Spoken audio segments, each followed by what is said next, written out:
Bienvenidos a su programa Hablando Derecho. Esperamos que hayan tenido un excelente fin de semana en compañía de su familia, aquí ya en la feria Pachuca Hidalgo, que esperemos que le estén conociendo, que hay muchas atracciones interesantes de ver. Pues bienvenidos sean todos ustedes al programa Hablando Derecho.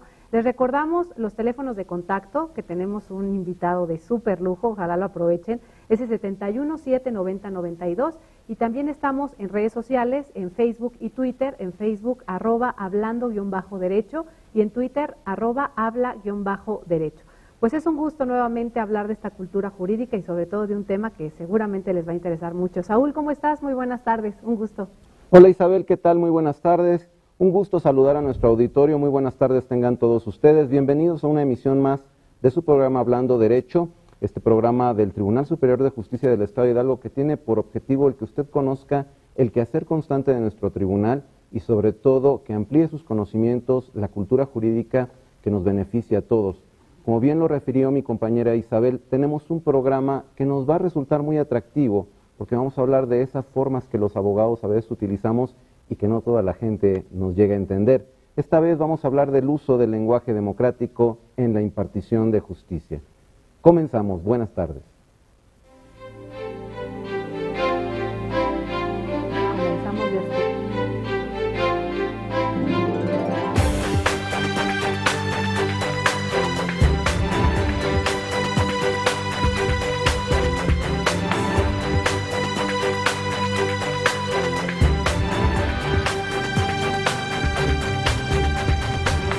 Pues como les decíamos, tenemos a un invitado de súper lujo, es una persona que siempre se ha caracterizado por conocer la ley, saberla interpretar y sobre todo tener una resolución bastante acertada. Y es el magistrado Raúl Arroyo, quien es integrante de la segunda sala penal del Tribunal Superior de Justicia, que estamos muy contentos que nos acompañe en este programa Hablando Derecho. Magistrado, ¿cómo está? Muy buenas tardes.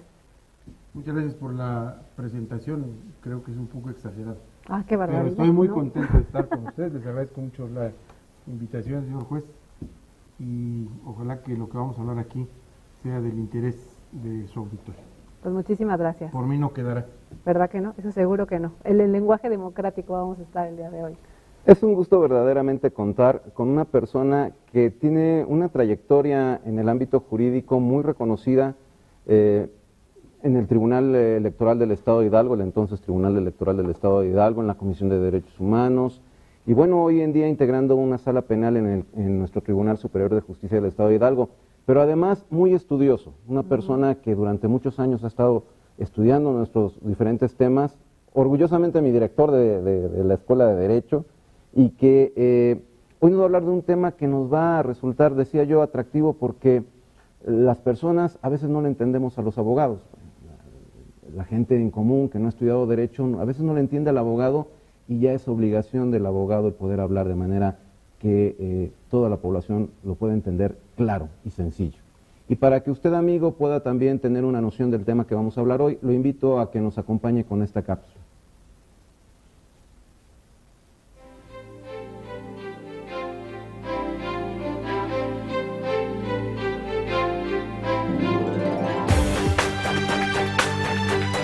La transparencia es una herramienta para garantizar la impartición de justicia. Enviar mensajes correctos por parte del Poder Judicial a los justiciables es parte de su obligación de promover los derechos humanos, en especial entre los grupos vulnerables. El lenguaje democrático es una forma de expresión cercana a la gente, a la cualidad sencilla de explicar los términos técnicos que se utilizan en los procedimientos judiciales, para que se entiendan sin ser expertos en la materia jurídico-penal. Por tanto, el lenguaje técnico utilizado en los procesos legales debe ser claro para los usuarios del sistema, pues con esto los justiciables conocen y entienden el proceso que los actores judiciales realizan para una correcta impartición de justicia. De esta forma, la difusión de argumentos judiciales que den ejemplo de buenas prácticas rompe con la tradición jurídica de formatos insensibles al contexto de la persona justiciable y cobra especial relevancia en nuestro sistema judicial.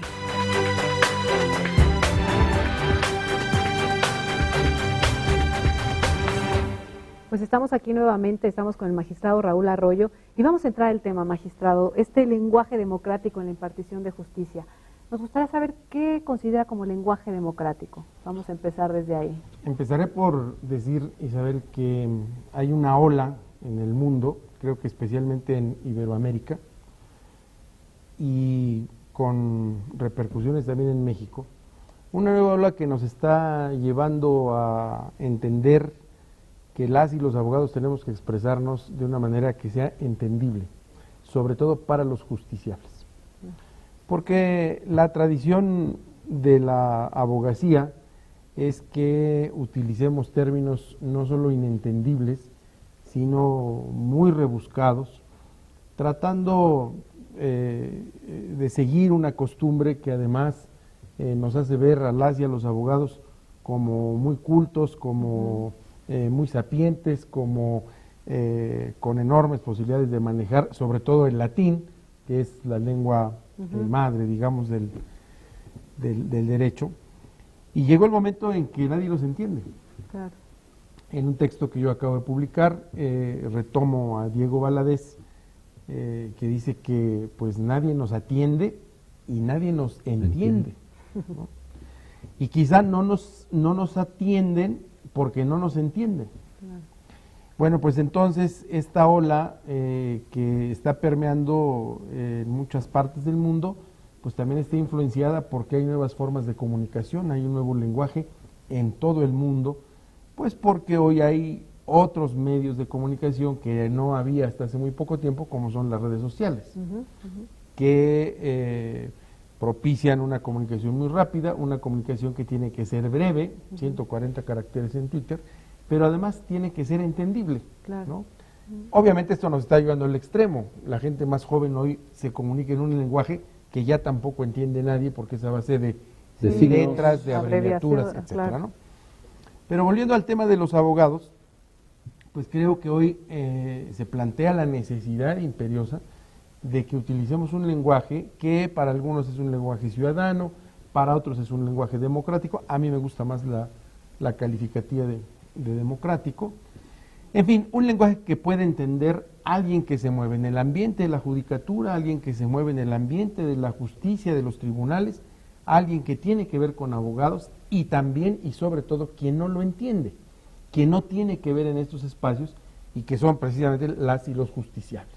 Esa señora o ese señor que llega y ve al abogado y el abogado le trata de explicar que tiene que tramitar una jurisdicción voluntaria, que es un procedimiento así, y luego si tiene que ir al Ministerio Público, pues el Ministerio Público le dice que tiene que ver cómo va a caminar el debido proceso, y bueno, pues esta gente no entiende nada. Claro, ¿no? y lo hace totalmente inaccesible, ¿no? Totalmente inaccesible. Y hoy hay un punto de quiebre muy importante, que es lo que a mí me ha motivado a ir en esta ruta explorativa.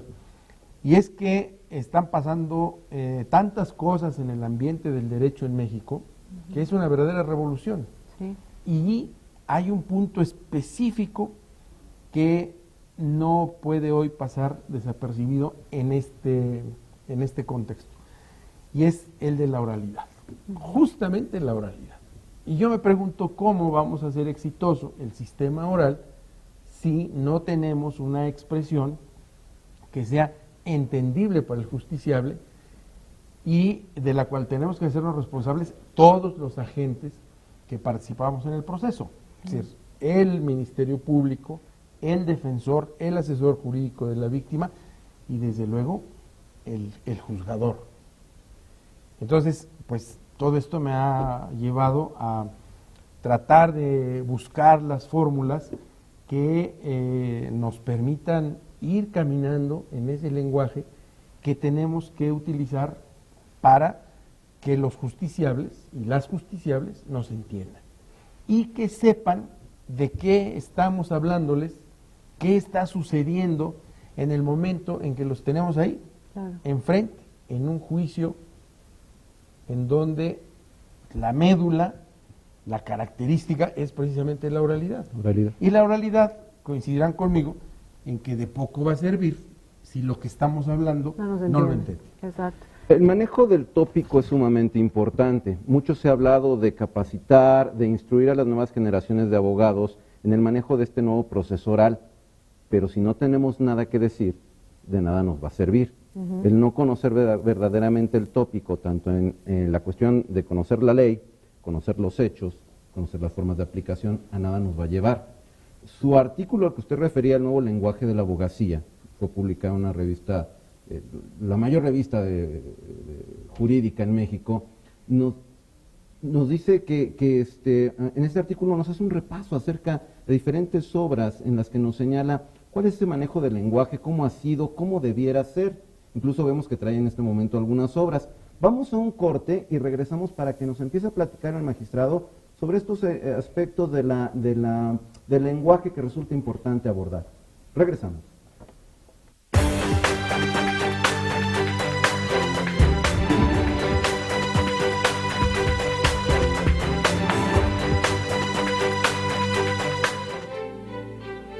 El funcionamiento abierto del Poder Judicial genera capacidad de cambio y transformación en las prácticas de impartición de justicia.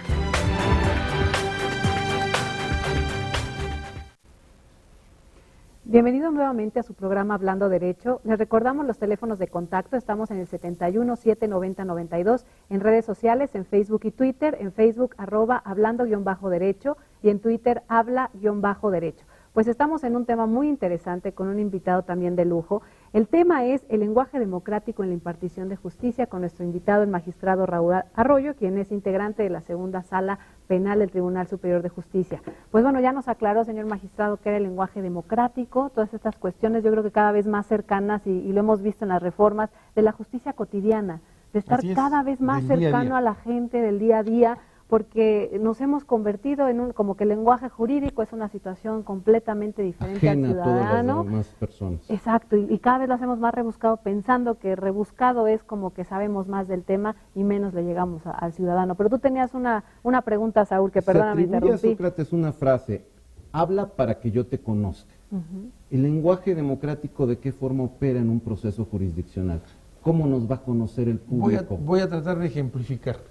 Usted, señor juez, imagínese que es un juez de oralidad y tiene usted ahí a un adolescente, a un joven que es consumidor de marihuana. Pero además de ser consumidor, está por el delito de venta de estupefacientes. ¿Qué será más fácil que le digamos? ¿Usted, señor, distribuye cannabis? ¿Es usted consumidor de psicotrópicos? El juez tiene que hacerse cargo de que no puede haber barreras en la comunicación, ¿no? Joven, ¿fuma usted mota? Eso lo va a entender. Claro. Y no estamos diciendo nada indebido. Estamos utilizando el lenguaje cotidiano. Y eso va a establecer una comunicación que al juez le va a permitir, tanto como al justiciable, establecer ese canal de comunicación para que las cosas sean como queremos en el sistema penal acusatorio, ágiles, sencillas y rápidas. Bueno, lo ejemplifico y yendo al extremo, no creo que sea el extremo, pero eso es lo que tenemos que lograr. Y que lo que nosotros le digamos a los justiciables sea entendible, no solamente en la palabra, sino también en el concepto. Les platico una experiencia. Recién me reincorporé a mi ponencia por este diseño del nuevo sistema. Me toca presidir la sexta sala unitaria de apelación.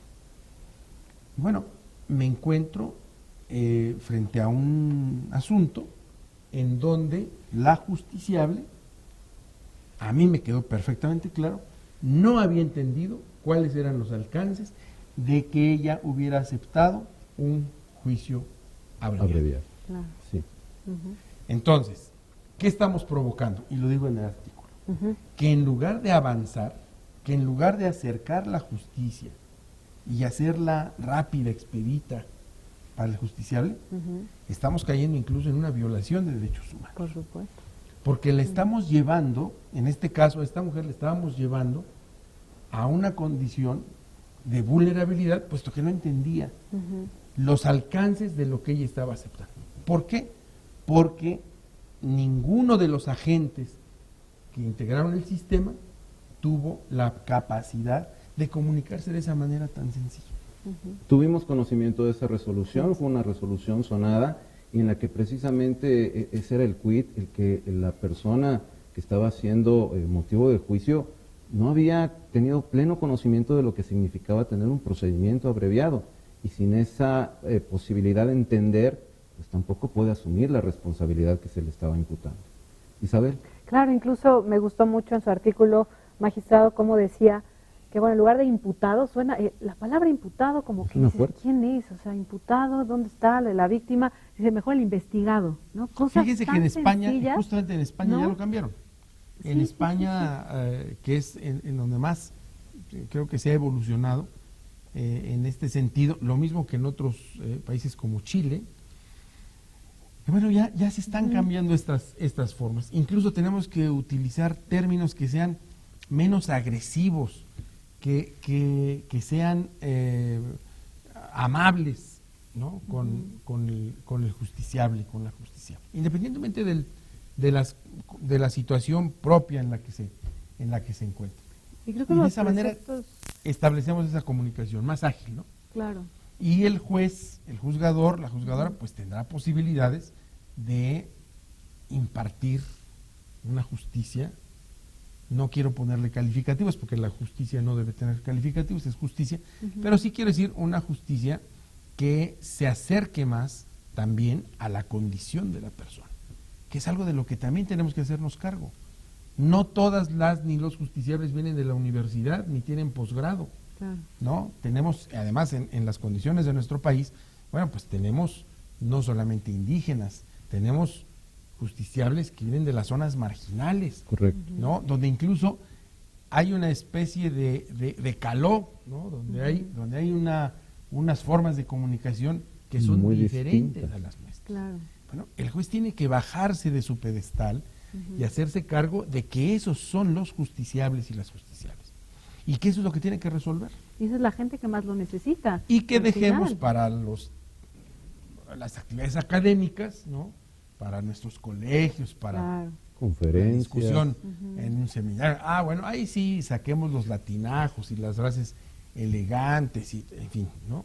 Y usemos los términos, o sea, la terminología técnica, porque además así debe ser, Claro. ¿sí? Pero no establezcamos esa barrera con quienes han puesto o está en nuestras manos su vida, sus bienes, su libertad, etcétera, ¿no? Y ahora con esta justicia cotidiana, magistrado, que ahora vamos por códigos nacionales, tanto cuestiones civiles, yo sé que es usted penal, civiles, familiares, ¿usted cree que este lenguaje democrático ya también ellos estén vislumbrando esta situación de ponerlo dentro de los códigos para que no sea tan, pues a veces teórico, dogmático, muchas cosas tan complejas que llegaran a ser? Ese es un tema, Isabel, fundamental, porque mire, la cadena de este problema no empieza en los tribunales. No. La cadena empieza en la sede legislativa, A la hora de redactar. en donde las y los legisladores están redactando los códigos, las normas jurídicas que van a regir para todos. Entonces, este problema también lo tenemos que llevar para allá, Claro. para que nuestros códigos, nuestras leyes, también utilicen un lenguaje democrático. Claro. Y que la gente lea el código y entienda de qué se trata. No es un asunto sencillo, pero es un asunto al que las circunstancias, y yo insisto específicamente el nuevo sistema de justicia penal, nos está llevando irremediablemente a ello. Si no, vamos a tener salas muy bonitas, procedimientos muy bonitos, que la gente no nos va a entender. Como ya sucede, con eso termino esta expresión, como ya sucede con nuestras sentencias, ¿no? Sentencias enormes, llenas de citas de autores, de latinajos, de términos, ¿sabes? Y finalmente quien lee la última parte, que es el resolutivo, ¿no? Confirmado, revocado, modificado, y lo demás, pues lo demás se quedó para otro momento, ¿no? Para cuando venga un concurso de buenas sentencias, en fin, ¿no? Sí, claro. Esa es la verdad. Y hoy, cuando en general la gente está con un cúmulo de información, que materialmente no tiene uno tiempo de hacerse, de allegarse o de leer todo lo que llega, pues ¿quién va a leer esas sentencias? Y si por el contrario, y vuelvo a traer el ejemplo de la judicatura chilena, hay incluso una comisión en el Poder Judicial en Chile que está propiciando las sentencias breves. Incluso hay un concurso de sentencias para que las y los jueces chilenos lleven las sentencias breves. No quiero decir que tengan que ser 3 renglones, ¿no? Pero sí tienen que ser sentencias, ¿no?, precisas, exacto, claras, entendibles y breves. Y las disquisiciones, pues las dejamos para los libros, para los artículos, para las conferencias, cuando estemos en un medio en donde, si yo me recito los principios del jus soli o del jus sanguini, pues me entiendan de qué estoy hablando, ¿no? Claro. He tenido la fortuna de impartir la materia de lógica y argumentación jurídica, una materia que tal vez a muchos nos hubiera gustado llevar cuando fuimos preparados como abogados. Esto último que nos acaba de referir es muy importante. Nos identifican como abogados rolleros. ¿De qué manera el estudiante de Derecho tiene que prepararse para que precisamente su lenguaje sea lleno de argumentos y no de retórica simplemente, o no solamente de palabras, verborrea, un lenguaje difícil de entender? Bueno, yo creo que tenemos que llevar a quienes se forman en las escuelas de Derecho a que tengan la posibilidad de formarse no solamente con el uso de palabras, sino, creo que algo más importante, con el uso de conceptos. Que entiendan qué quiere decir, porque además los conceptos hoy han cambiado, entonces que entiendan también qué quiere decir hoy tal o cual concepto, en todos los ámbitos de la ley, ¿no? Hoy la soberanía no es la soberanía de hace 20 años. ¿Por qué? Porque tenemos una figura que se llama control de convencionalidad, y entonces ya se acabó la soberanía tradicional que nos desgarrábamos las vestiduras porque que nos enseñaba el maestro. Claro, las que enseñábamos hace 20 o 30 años en la escuela de Derecho. Enseñaban una materia de Derecho Constitucional. Sí, pues de eso se habla. Hoy eso se acabó, ¿no? Y tenemos que entender hoy quién es, a quién le calificamos con el concepto de víctima, por ejemplo, ¿no? Muy bien. Es decir, todas esas cosas son las que han cambiado y tenemos que hacernos cargo de ello, porque si no parece que nos quedamos hace 20 años. Exacto. Y hace 40, porque o hace 40 o hace más. Sí, exacto. ¿No? Hay un manual del abogado, no me acuerdo si es de 1700 y algo, y dice que una de las características del abogado es la del bien hablar. Yo creo que tiene que seguir siendo una de las características de la abogacía el bien hablar, claro, nada más que hoy el bien hablar es otra cosa. Exacto. ¿Sí? Pues muy bien, magistrado, vamos a ir a un corte promocional, por favor, no le cambie, vamos a regresar aquí a su programa Hablando Derecho. No le cambie.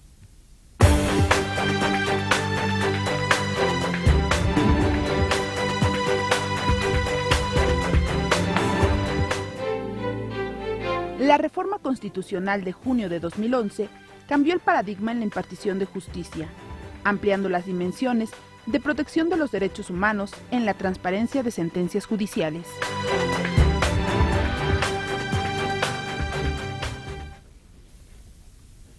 Hola amigos, ya estamos de vuelta en su programa Hablando Derecho. Les recordamos nuestros puntos de contacto: Facebook Hablando Derecho, Twitter @habla_derecho. Ya están las redes con comentarios de nuestro público, de las personas que cotidianamente nos siguen. En este caso, César Osorio nos comenta que hay casos muy comunes donde el abogado particular abusa del lenguaje técnico para intimidar a su cliente y lucrar con ello. Esto también lo podemos ver con la autoridad, pudiera darse ese caso también con la autoridad, a efecto de tal vez hasta tratar de no mostrar el desconocimiento del asunto, ¿no, magistrado? Yo por eso me he referido en términos más amplios al lenguaje de la abogacía. Finalmente, el defensor, el litigante, el agente del Ministerio Público, la jueza, todos son personas formadas en la abogacía. Pero desde luego que hay una parte que es más preocupante, que es la de los juzgadores. Pero el tema no es propio de los juzgadores, tiene que ser de todos los agentes que intervienen en los procesos jurisdiccionales, y si no intervienen en los procesos jurisdiccionales, también tienen que hacerse cargo los y las abogadas de que tienen que aprender a comunicarse de otra manera. Si no, volvemos a lo que dijimos cuando empezamos, ¿no? Nos hacemos inentendibles. Y de tan inentendibles, pues entonces nadie nos atiende. Y creo que algo muy contundente que usted dijo es violatorio de derechos humanos. El Claro. hacerlo, estamos siendo un obstáculo, en lugar de ser alguien que facilite, hablando ya desde los operadores, o sea, la abogacía operándolo desde el defensor público, privado, el juez, todos los que estamos operando, ¿no? Ya en sede judicial esto es mucho más grave, porque entonces esa falta de pericia para que el lenguaje sea accesible y sea entendible, pues entonces sí puede hacer que el justiciable o la justiciable se quede prácticamente en un estado, pues ya no digo de indefensión, un estado de ignorancia total que le puede llevar a aceptar situaciones que desde luego van en contra de su condición personal, al grado de que puede perder la libertad, puede perder una propiedad, puede perder la tutela de los hijos, puede perder los bienes, etcétera, ¿no? ¿Y qué le digo a usted de un responsable de la mediación? Cuando tiene que entrar a sentar a quienes han ocurrido para utilizar este procedimiento, pues con un lenguaje de confianza, con un lenguaje que a esa señora, a ese señor, les permita sentarse a la mesa sabiendo que los están entendiendo y que ellos entienden de qué les están hablando. Sí, incluso, como ejemplo, se tiene en lugar de notificación, se dice invitación, y es el invitado. Entonces, y llega la gente y dice, ¿por qué aquí sí le entiendo? ¿Y por qué me dice invitado? Por eso. Y allá soy notificado. Y al principio era muy criticado de que por qué actuábamos con que ser tan coloquiales, y por qué era solicitante e invitado, que teníamos que poner el lenguaje jurídico. Bueno, y era una de las primeras atribuciones. Porque ¿no? se estaba rompiendo, y creo que se sigue rompiendo hoy, ese paradigma, justamente.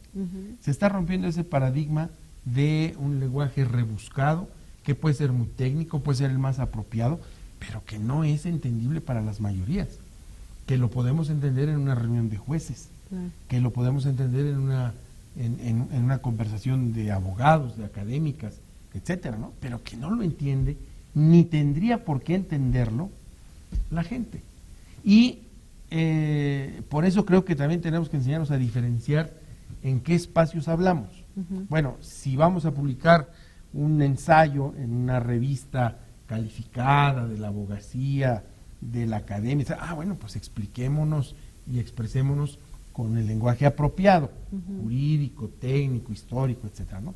Pero si vamos a escribir hablando derecho en el periódico de mayor circulación de la ciudad, bueno, al tercer renglón van a cerrar el periódico porque nadie nos va a entender nada.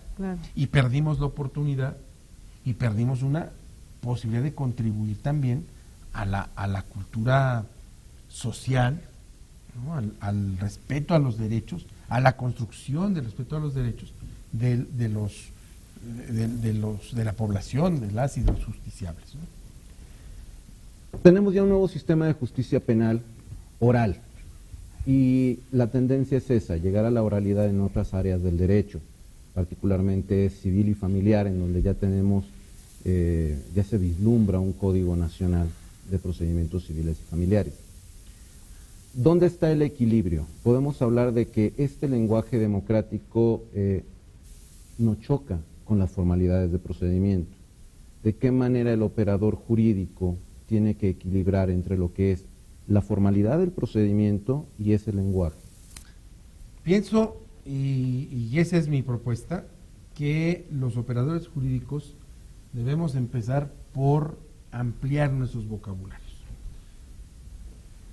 Tenemos que ir a estas nuevas publicaciones en donde nos están diciendo qué significa cada cosa en el lenguaje del siglo XXI, en la comunicación del siglo XXI. Y en la medida en que vayamos teniendo más información, pues seguramente nos vamos a expresar de manera más ágil, de manera menos sofisticada, y nuestra comunicación no necesariamente tiene que ser vulgar, no necesariamente tiene que ser de una calidad infame, ¿no? puede ser de la mejor calidad, pero entendible. Claro. ¿Y eso cómo se adquiere? Pues eso creo que se adquiere de dos formas. Uno, haciéndose acompañar de los expertos, que creo que esa debe ser una de las condiciones que hoy deben tomarse a cargo los poderes judiciales, así que nos preparen, porque yo no sé si ustedes, yo no soy experto en temas de lenguaje, ¿no? Pero sí tengo claro que en temas de lenguaje jurídico tenemos que caminar y tenemos que avanzar y tenemos que ir por nuevas rutas. Entonces tenemos que hacernos acompañar de los expertos, pero también tenemos que hacernos responsables y allegarnos de este cúmulo de información que se está generando en torno de este asunto. Yo les traje hoy dos ejemplos, los dos son españoles, uno es técnico, es este diccionario que el Poder Judicial de España hizo con la Real Academia Española, que es un diccionario en donde ya se han modernizado los términos jurídicos, Que la es decir, sociedad el español cambia, jurídico, tiene ¿no? que ir cambiando. Y este, que apenas apareció en España hace 15 días, que está escrito por un comunicador, yo creo que uno de los comunicadores más famosos de España, junto con otras 5 o 6 personas, que finalmente nos dicen, señores, estamos en el siglo XXI, las condiciones son otras, permítanos entenderlos, no les entendemos nada, no logran decirnos lo que quieren, sus sentencias son inentendibles, las palabras que están utilizando ya están hasta en desuso, háganse cargo de que hoy hay otros temas, otras condiciones, y que tienen que utilizar incluso términos que hoy no son propios de un lenguaje nacional, sino que son propios del lenguaje de la globalidad. Cotidiano, coloquial. ¿Sí? Y que hoy utilizamos, bueno, pues ¿por qué? Porque así se usan en todo el mundo. Llegó una señora, recuerdo, a la sala, bueno, allá de los centros de justicia alternativa, y llegaba y me decía, licenciada, no entiendo nada, dicen que mi esposo era el de Cuyus, así no se llamaba Alfonso. Y entonces, si eran cuestiones que de verdad nosotros que lo palpamos ya en mediación, que no hay formalismos, sí es como es una pena, ¿no? Que la gente se esté llevando a lo mejor un papel, de veras lo leí, y ahí dice que es el de Cuyus, pero no se llamaba no así, es él. era Alfonso, no es él. Entonces la verdad es una lástima también que no nos llegue esa información y sobre todo a gente que tanto lo ve. Y usted dijo algo, magistrado, muy interesante en su artículo El Mundo del Abogado, en esa revista obviamente tan pública, respecto al matrimonio, que nos hubiéramos ahorrado toda la discusión del matrimonio si hubiéramos empezado con un lenguaje más claro, quitando todas esas cuestiones como del matrimonio, que es algo que, como usted bien decía, que tiene que haber ahí una mujer, ¿no? Por la situación. El término matrimonio viene de matria, madre. Lo que es ¿no? propio de la madre. En el término tradicional, pues la madre solamente puede ser quien ha concebido, ¿no? O quien por una condición legal, me refiero a las madres adoptantes, ¿no? Adquieren esa condición, pero se está refiriendo a una mujer. Bueno, independientemente de una cuestión de género, creo que, y así lo digo, y usted lo refiere, Isabel, nos hubiéramos ahorrado en este país un gravísimo problema y hubiéramos avanzado más rápido si en lugar de proponer el matrimonio igualitario hubiéramos creado otra figura que no tocara esa institución tradicional, entendiendo también el contexto en el que vivimos. Y quizá en el terreno legislativo las cosas hubieran caminado mejor. Por eso yo insisto en algo, es muy importante que hoy entendamos también los conceptos de hoy. Claro. Es que eso es importante, porque si atendemos exclusivamente al origen etimológico, por ejemplo, en el caso de la palabra matrimonio, pues entonces tendríamos que entender tal vez que hoy en día las mujeres no podrían tener bienes, porque el patrimonio viene de lo que es propio del padre, o que las mujeres no podrían ejercer derechos sobre sus hijos, porque patria potestad significa poder del padre. Y lo que usted nos refiere con el diccionario de español jurídico, que tiene conceptos actualizados, y que es lo que nos hace mucha falta entender qué es lo que hoy en día estamos viviendo, resulta necesario para todos los operadores jurídicos y poder utilizar ese lenguaje que sea asequible, que sea entendible a toda la población. Y que nos contextualice en el momento en que estamos viviendo. Claro, claro. Porque no es lo mismo hoy, como usted lo refirió, que hace 40 años. Y los abogados no utilizamos términos de hace 40 años, utilizamos términos de hace 50 siglos. Sí, por supuesto. Siglos, correcto. ¿eh? Sí, Esto es así. Sí, es correcto, claro, derecho claro. romano. Sí, ¿no? derecho Es romano, correcto. exactamente. Pues vamos a ir a un corte promocional, no le cambie, seguimos con este interesante tema con el magistrado Raúl Arroyo. No le cambie, regresamos.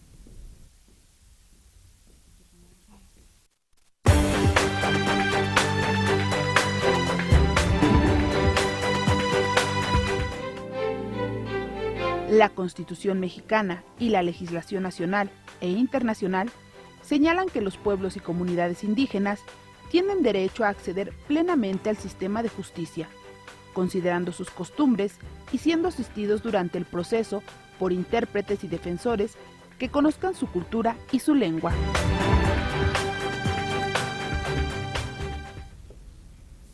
Hola amigos, ya estamos de regreso en su programa Hablando Derecho. Les recordamos nuestras líneas de contacto a través de las redes sociales, Facebook Hablando Derecho, Twitter @habla_derecho, con un tema que nos está verdaderamente entreteniendo, porque es un tema que nos dice lo que los abogados solemos cometer como errores, esto de hablar tan complicado, esto de hablar tan difícil, que la gente no nos escucha, no nos entiende y, como bien dice el magistrado, no nos atiende por razón de lo mismo. Isabel, tienes una pregunta del público. Sí, claro, tenemos una pregunta de Facebook, le agradecemos a Carla Martínez y nos dice, magistrado Raúl Arroyo, por favor, en un lenguaje más coloquial, ¿qué es el debido proceso? Que desde ahí empezamos ya con esos nuevos argots, ¿no? Pues trataré de explicarlo precisamente en términos entendibles. El debido proceso es el derecho que todos tenemos para que en el momento en que tengamos que dirimir algún asunto en un tribunal, se cumplan todas las formalidades, los pasos, los requisitos que la ley establece, sin que ninguno de estos falte. Eso es el debido proceso, que es el derecho de todos. ¿Me expliqué, señor juez? Totalmente, perfectamente. Sí, no, yo creo Ese que a es lo el mejor punto. que si no lo notifican, no tienen algún problema en la notificación, o sea que entonces no se puede seguir todavía el procedimiento. Tiene que agotar todos los elementos. Y que porque- finalmente el resultado Sí. va a tener... Que no sería igual que si decimos, pues consiste en que todos los autos dictados por el juzgador sean Exactamente. notificados conforme a las formalidades esenciales del procedimiento. Sí, no, definitivamente. Y precisamente como en México, pues, sí somos a veces hasta acartonados en la manera de expresarnos. Usted tuvo a bien traernos, y qué gran detalle, estos libros como ejemplo de lo que se está trabajando, en este caso, por ejemplo, en España, en Europa. ¿Y en México? ¿Cómo estamos de instrumentos en México, en América? Fíjense que, por lo que yo he visto, la República de Chile es la que más ha trabajado en este sentido.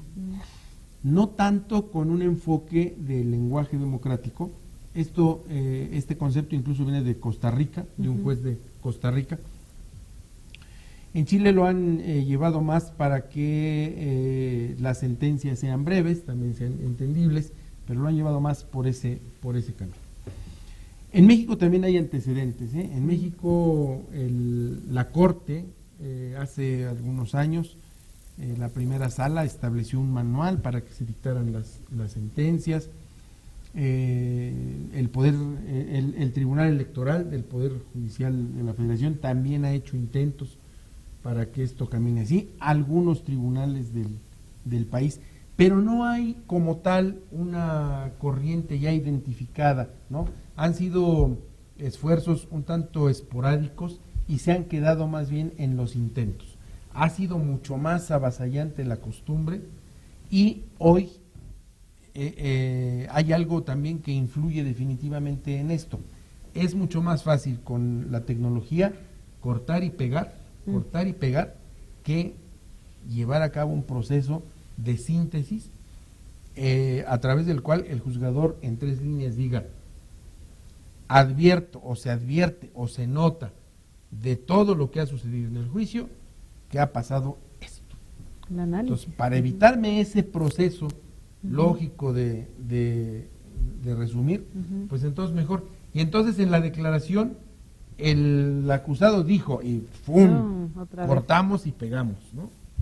Y entonces el Ministerio Público en sus alegatos señaló que y ¡pah! No, hombre. Sí, hemos rechazado esa fórmula, que sí es mucho más complicada, pero pues justamente nos llevaría a que no hiciéramos tan largas las sentencias y tampoco repitiéramos conceptos y términos, sino que pudiéramos decir, el Ministerio Público dijo que no está conforme porque no pasó esto, o porque sí pasó esto. Y ya está. Eso es excelente, Claro, ¿no? porque Claro. finalmente ahora con la oralidad, muchos abogados formados en un sistema tradicional inquisitorio, incluso nos pasa también en materia mercantil con los juicios orales mercantiles, lo que quieren hacer es sacar lo que se hace en el escrito, Como que leerlo ahí. o- leerlo, No, bueno. sacar el punto y coma del alegato, de la exposición de los hechos en la demanda y recitarlo. Es como una oralidad En lugar de hacer un disfrazada. ejercicio. Más bien escrito disfrazado. Exacto, en lugar de hacer un ejercicio de análisis, de lógica y argumentación oral que nos dé los resultados que pretendemos. Claro. Y magistrado, ¿qué propuesta habría? ¿Qué propuesta usted tendría como para mejorar esto? ¿Qué se podría hacer? Primero, Isabel, y lo digo concretamente para el Estado de Hidalgo, creo que ya hay percibo que ya hay un ánimo de asumir que tenemos enfrente este reto, ¿no? Yo recuerdo, por ejemplo, en un pleno hace poco, la magistrada Hortensia Ramírez decía, bueno, vamos a hacer ya sentencias breves, vamos a hacer sentencias cortas, ¿no? Yo he insistido mucho y lo he puesto en práctica en mis sentencias, en que no solamente tienen que ser breves, sino que tenemos que utilizar mecanismos, por ejemplo, tan sencillos como esto. El artículo tal de la Constitución Política, y a la siguiente hoja, y el artículo tal de la Constitución Política de los Estados Unidos Mexicanos, y a la siguiente hoja, otra vez la Constitución Política. O lo pone, Vale. ¿no? Así, ¿cuál es? La Constitución ¿Qué Política del dice? Estado, que en adelante identificaremos con las siglas ta, ta, ta, Claro. ¿no? Y así vamos creando el Código Procesal y el CPP Nacional, en fin. Ujú, Bueno, ujú. cosas que hemos ido poniendo en práctica en mi ponencia, pero que también necesitan un acompañamiento. Y yo insisto, siguiendo el ejemplo de los españoles, en que sería excelente tener el acompañamiento de la Academia Mexicana de la Lengua para que vayamos construyendo de manera técnica, porque si no también esto Claro, sería va a una haber anarquía, ¿no? Ujú. Pero concretamente, Isabel, creo que de lo primero que tenemos que hacernos cargo es de que si no asumimos que estamos en este problema, nos vamos a ir quedando cada vez más aislados de la gente. Y Claro. esto no es una cuestión menor, esto implica la confiabilidad en las instituciones. Ujú. Si alguien no tiene confianza porque no entiende lo que pasa ahí, porque no entiende lo que me dicen ahí, pues va a haber un rechazo. O buscar otras ¿sí? formas O vamos Claro. a buscar hacerse otras oír. Y lo más interesante es Sí. que ya está visualizado, o sea, Claro, ya se vio y como un esto- problema. Y déjeme decirle que además esto hoy lo estamos viviendo en la justicia penal con este nuevo sistema. Ujú. Pero decía el juez, ahí está ya anunciada la justicia laboral. Sí. Ya el primer paso del proceso legislativo ya se cumplió en el Senado de la República. Luego va a pasar a la Cámara de Diputados. Y como es una reforma constitucional, tendrá que pasar a las legislaturas de los estados. Bueno, es otro proceso que además ahí ya viene con una carga de oralidad. De oralidad, sí. ¿Sí? Sí, sí, sí. ¿Cómo vamos a lograr que un juez, con toda y su toga y todos sus títulos, le entienda a un obrero Claro. que quizá no tiene ni la primaria terminada? Es correcto. Sí, claro. Esos son los retos. O sea, esto ya no tiene vuelta para atrás, Ujú. ¿no? Y en una sociedad democrática como a la que aspiramos en nuestro país, bueno, pues eso tiene que abonar para que la justicia sea efectiva. Claro. O sea, no hay marcha atrás pues ya, y por el contrario, esto sigue avanzando. Esto sigue avanzando porque la tecnología avanza, porque las redes sociales ya son imprescindibles hoy en la comunicación. Quien no está en Twitter, he leído por ahí que no existe, pues, Sí. no está visibilizado, no Claro. cuenta, Ujú, ¿no? Sí. Entonces, bueno, eso es de lo que tenemos que hacernos cargo, porque si no, dentro de poco tiempo vamos a seguir recitando latinajos y nos vamos a entender entre 3 o 4, porque los demás no nos van a entender. Y nosotros tampoco vamos a entender lo que se de allá afuera. Claro. Correcto. Claro. La Suprema Corte de Justicia de la Nación ha abierto sus sesiones al público. Hoy podemos verla en internet, en el canal judicial, y vemos cómo los ministros argumentan, intercambian sus puntos de vista sobre los asuntos que están conociendo para resolver. ¿Considera usted, magistrado, que esta labor de la Corte ya proyecta esta posibilidad de ser más ligeros al hablar, sin que ello signifique dejar de ser técnicos? ¿Está haciendo la Corte su labor? Yo creo que el paso de la Corte Mexicana, que es una, si no es que la única, que transmite, además lo transmite en vivo. En vivo, Sí. así es.